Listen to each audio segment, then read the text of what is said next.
Fala galera, vamos então corrigir a prova da PUC edição 2023, questões de biologia. Partiu! Nessa primeira aqui, o que nós encontramos? É uma pergunta sobre o tal extrato mielínico. Mas quem é ele? Vamos dar uma olhada aqui nesse neurônio, a célula mais importante do sistema nervoso. E essas celulinhas que estão revestindo o axônio do neurônio, elas fazem parte da bainha de mielina ou esse extrato mielínico, tá? A degeneração desse negócio causa a doença chamada de esclerose múltipla, mas vamos entender para que ele serve. Então, quando o impulso nervoso está vindo aqui pelo neurônio e aí ele encontra essa célula da bainha de mielina, ele pode saltar por esse espacinho, saltar por esse espacinho, saltar por esse espacinho e, portanto, esses saltos aceleram a velocidade de propagação do impulso nervoso. Esses espacinhos aí, eles chamam nodos de Ranvier. A célula é a célula de Schwann. Então, a estrutura celular, ela não é o nodo de Ranvier, é a célula de Schwann. Já a interrupção observada não é a célula de Schwann, é o nodo de Ranvier, trocou a 2 e a 3. Já a primeira tá correta, tem que estar, né? Não tem nenhuma, não tem todas erradas. Por quê? Porque aí, quando os nossos neurônios, eles começam a perder essa bainha de mielina, eles não conseguem propagar o impulso nervoso tão rápido. E com o passar dos, especialmente nas regiões motoras do corpo, onde tem células de Schwann, já vou explicar. E por causa disso, a pessoa começa a não conseguir mexer direito, braço, perna, e essa dificuldade de movimento só vai dificultando. O que eu acho legal a gente falar? No sistema nervoso central, são as células de Schwann aqui que fazem esse negócio. Agora, peraí. No sistema nervoso periférico, são as células de Schwann que vão fazer a bainha de mielina. E aí, cada bainha de mielina é uma célula de Schwann diferente. Porém, no sistema nervoso central, que é o encéfalo e a medula, o que a gente vê? A gente vê uma coisa diferente, né? A gente vê o seguinte, ó. Deixa eu pegar aqui de novo meu negócio. Uma única célula, dela pode sair vários prolongamentos e ela vai formar a bainha de mielina de vários neurônios. Daí a gente chama essa célula de oligodendrócito, ela não foi citada aqui. Então, nervos é célula de Schwann, medula e encéfalo, que é sistema nervoso central, quem forma a bainha de mielina são esses oligodendrócitos. Muito bem, vamos para a próxima questão. Essa pegou muita gente, parece simples, mas não é. A meiose 1 de uma célula 2N igual a 2 é originando tal. Então, olha só, peguei toda a meiosezinha aqui para vocês de uma célula 2N igual a 2. No G1, ela vai ter cromossomos, veio um a mais até aqui, ó, vou apagar, ó, esse aqui não, ó, esse aqui não, vou botar de branco, ó, esse aqui não, ó, apaguei ele aqui, ó. Vem dois cromossomos que são homólogos um ao outro, porque ela é diploide. Aí o que acontece? Replicação do DNA, período S, os cromossomos se duplicam, cada cópia do cromossomo fica grudada na sua réplica e a gente chama essas duas cópias de as cromátides irmãs. Então eu poderia colocar para vocês aqui, ó, dando um zoom, que essa daqui, ó, deixa eu pegar o pointer do PowerPoint, embora eu odeie ele mortalmente, sabe? Isso aqui é uma cromátide irmã, isso aqui é outra cromátide irmã, isso aqui é uma cromátide irmã e isso aqui é outra. Esses dois são idênticos. E aí esses cromossomos eles estão duplicados, mas aí assim a gente considera que são dois cromossomos duplicados. Na meiose 1, quem separa são esses pares de homólogos duplicados. E aí ao final desse processo, cada célula só vai ter um cromossomo. Por isso que eu não gosto dele, ó, porque ele faz essa coisa aqui, entendeu? Cada célula só vai ter um cromossomo e não dois. Mas eles ainda vêm duplicados. Então cada célula filha vai ser N igual a 1, mas ela ainda tem cromossomos duplicados, porque quem separou foram os homólogos. E na meiose 2, as duas cromátides irmãs de cada cromossomo vão separar, resultando então em 4 células que também têm um cromossomo, porque a meiose 2 é equacional, cada uma com um cromossomo só, e não 2, 3, 4, etc. E é isso, por isso que a resposta dessa questãozinha tem que ser letra C de Cavalo. Muito bem, vamos para a próxima questão. Essa questão acho que ela é meio mal estruturada. Por quê? Porque ele fala assim, ó, o exemplo das girafas proposto por Lamarck para explicar o conceito de adaptação e posteriormente reinterpretado por Darwin. E eu vou contar para vocês que o Lamarck não falou desse exemplo e até onde eu sei o Darwin também não reinterpretou depois. São as pessoas que pegaram o exemplo da evolução do pescoço da girafa como um ótimo exemplo para comparar como Lamarck achava que foi e Darwin achava que foi. Mas ok, sabe? Se o aluno não soubesse que o exemplo da girafa era a evolução do tamanho do pescoço, ele não tinha como fazer a questão, porque poderia ser, né, qualquer exemplo, né? Então o cara tinha que ter especificado o elaborador, o exemplo do crescimento do pescoço, né? O Darwin falava o seguinte, olha essa imagem aqui que a gente separou para vocês. A gente teria girafas com diferentes alturas e aquelas que já nasceram mais altas, porque deram sorte, vão conseguir se alimentar mais das folhas presentes nas árvores mais altas do que aquelas mais baixinhas. Então só essas aqui se reproduziriam e se isso se repetir por várias gerações, o que vai acontecer? Só vai ter girafas grandonas, a tendência é que a média de comprimento do pescoço da girafa fique cada vez maior. E aí ele quer saber qual é o tipo de seleção à luz do neodarwinismo. Lembrando que a gente tem 3 tipos de seleção natural: a estabilizadora, a direcional e a disruptiva. Então, nessa figurinha muito fofa que eu achei na internet, aqui onde tem a linha pontilhada, ó, é como era antes, população original. E a linha que tá mais roxinha é como ficou após a seleção.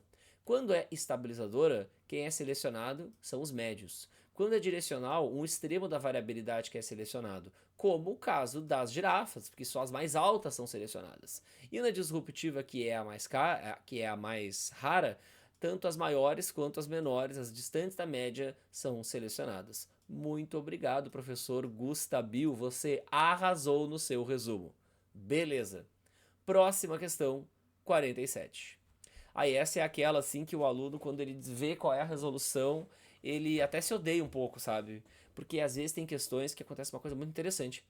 Elas são tão simples que a gente nem acredita que só está perguntando isso, e aí o nosso cérebro começa a procurar complexidades aonde não tem, porque ele já está tão acostumado a responder coisas complexas que quando vem uma simples demais, ele nem consegue entender a pergunta de tão simples que é. Então olha só, em uma população, olha que loucura isso, no qual metade dos indivíduos é azão-azinho e a outra metade é azinho-azinho. Então eu peguei o exemplo mais simples do mundo, cara. Um indivíduo é um azão-azinho e o outro é azinho-azinho. Então tem quantas letrinhas, né? Tem 4 letrinhas. Das 4 letrinhas, 3 das 4 são azinho. E uma das 4 é azão. Então é isso que ele está perguntando. Qual é a frequência do gene azão? É 1 a cada 4. Então é um quarto, letra C, pronto, acabou. Não tem que fazer conta, não tem que fazer... Não, tem que fazer uma continha, né? Mas é minúsculo. Não tem que fazer Hardy-Weinberg, não tem que fazer P ao quadrado, 2PQ, não precisa nada disso. Olha que loucura. Então, essa é a realidade dessa questão. Vamos para a próxima. 48. Então o que essa 48 mostra? Agora eu vou ficar com o meu slide aqui. O tubo polínico é uma importante estrutura no processo evolutivo dos vegetais. O que acontece? Briófita e Pteridófita não tem pólen, tubo polínico, e elas dependem de água para a reprodução. Tanto que o gameta delas é o anterozoide. Nas gímenas e nas angiospermas, a gente vai ter a polinização. Como é que é isso aí mesmo? O grão de pólen chega até o órgão feminino de reprodução, aqui eu coloquei nas angiospermas, e quando ele chega, cresce lá para dentro o famoso ticão do pólen ou tubo polínico, que vai literalmente ejacular lá dentro do órgão feminino os 2 gametas masculinos que nas gímeno e nas anjo nós chamamos de núcleos espermáticos.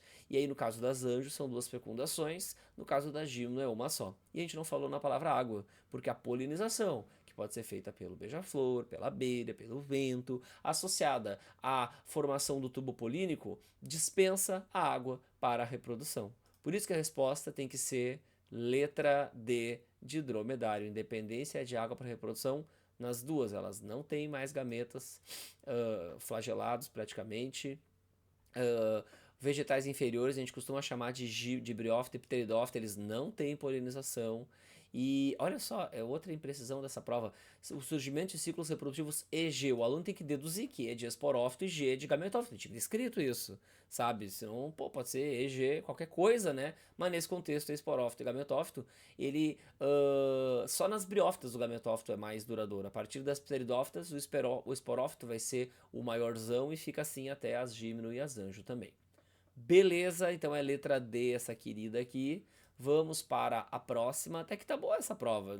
Das últimas edições de PUC aí, é a melhorzinha aí que eu vi. Então, sobre sucessão ecológica, que é o estudo de como se desenvolve uma comunidade biológica num lugar que tá sem nada. Então, se esse lugar ele não tinha nada, nenhum resquício de comunidade anterior sobre as rochas, sobre areias, aí a gente fala sucessão primária. Se ele foi desmatado, queimado, ele já tem solo, aí é uma sucessão secundária. E ambas vão ter plantas colonizadoras. Logo, a comunidade pioneira, que é dessas, é observada nas duas sucessões, e não só na primária. Então, as assertivas que tiverem 3 como corretas, não estão corretas. Então, a gente já elimina. Aí a gente lê essa quarta aqui, ó. Não, acho que agora a 1 é a mais fácil da gente eliminar. O que seria um processo sazonal? Seria um processo que acontecesse todo ano na mesma época. E a sucessão, ela não é sazonal. Precisa ou um rochedo ser colonizado e vai demorar, sei lá, 1000 anos para gerar a comunidade final, que na sucessão a gente chama, né, de clímax. Ou precisa desmatar o mesmo lugar todo ano, que é uma coisa que a gente não faz, sabe? Então não é um processo sazonal, é um processo episódico, eu diria. E aí a 1 não é, né? A 1 também não é. Então, se a 1 não é, vamos ter que ficar só com a 4. E aí a 2 e a 4 que trazem as coisas mais complicadinhas dessa questão. Então, olha só, o que é essa história de produção e consumo?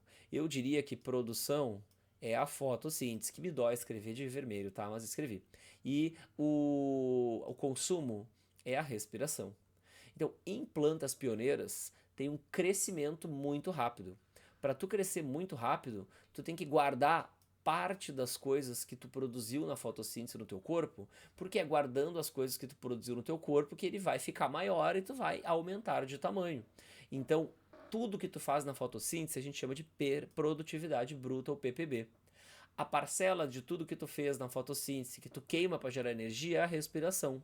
O que sobra, que tu guarda no teu corpo, é a PPL. Então, plantas pioneiras, por crescerem rápido, têm uma porcentagem de PPL alta. Já no clímax, elas crescem bem devagarinho. Então, a maior fatia do que elas fabricam na fotossíntese é queimada na respiração. Então, é bem pouquinho que sobra para o corpo crescer, então o corpo cresce devagar. Então, nas clímax, a razão produção barra consumo, ela é próxima de 1, sabe? Ela é próxima de 1. E ela não vai ser perto de 1 justamente, deixa eu ver uma coisa aqui, é maior que 1 nas comunidades clímax, né? Na verdade, para ela ser maior que...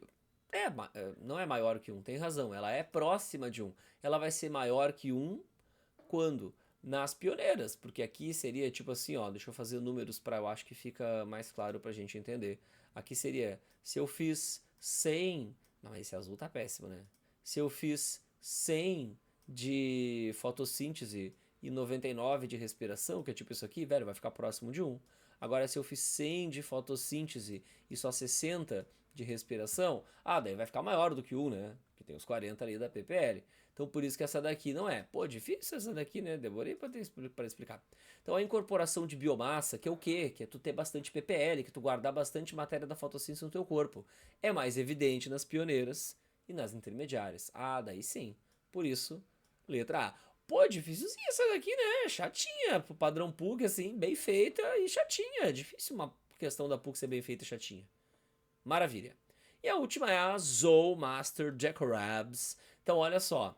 Quem é que tem exoesqueleto quitinoso? Artrópodes. Vou ter aqui o gafanhoto trocando exoesqueleto. Quem é que tem lanterna de Aristóteles? Isso aqui é um ouriço do mar visto de baixo, ó, e ele tem esses 5 dentinhos que a gente chama de lanterna de Aristóteles. E ouriço do mar é equinodermo. Depois, ó, porífero é quem tem o coanócito, a célula que faz o fluxo de água nele, que faz a digestão intracelular. Clitelo é uma estrutura reprodutiva das minhocas, que são anelídeos. o abraço do macho na fêmea que antecede a liberação de óvulos e espermatozoides na água é o amplexo.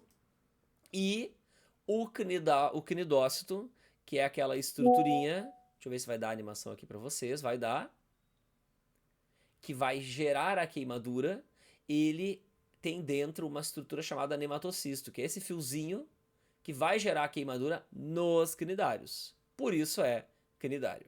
Tá bem, meus amigos? Essa, então, foi a boa prova da PUC edição 2023. Até a próxima!